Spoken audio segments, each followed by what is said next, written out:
জুলাই হত্যাযজ্ঞের মামলায় মৃত্যুদণ্ডপ্রাপ্ত আসামি শেখ হাসিনা বা তার নিয়োজিত কোনো সংস্থার কাছ থেকে কোনো চিঠি পায়নি প্রসিকিউশন।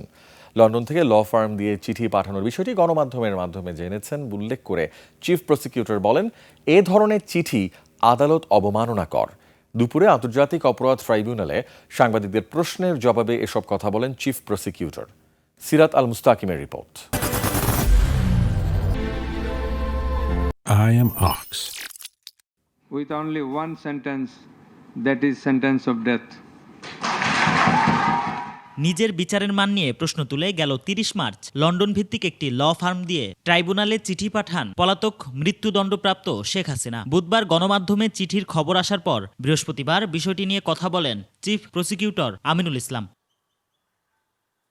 এ ধরনের চিঠি ট্রাইব্যুনালকে বিতর্কিত করতে উদ্দেশ্য প্রণোদিতভাবে পাঠানো হয়েছে মন্তব্য করে চিফ প্রসিকিউটর বলেন, এসব আমলেই নিচ্ছে না প্রসিকিউশন।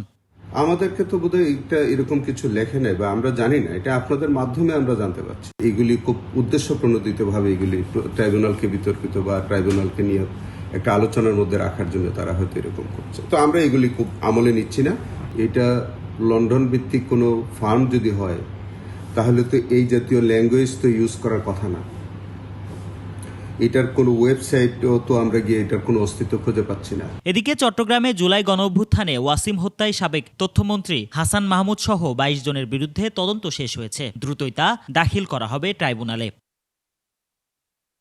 অন্যদিকে নিজের মামলায় পুনর্তদন্ত চেয়ে জাসদ সভাপতি হাসানুল হক ইনুর আবেদন খারিজ করে দিয়েছেন ট্রাইব্যুনাল। সিরাত আল মুস্তাকিম, ২১শে টেলিভিশন, ঢাকা।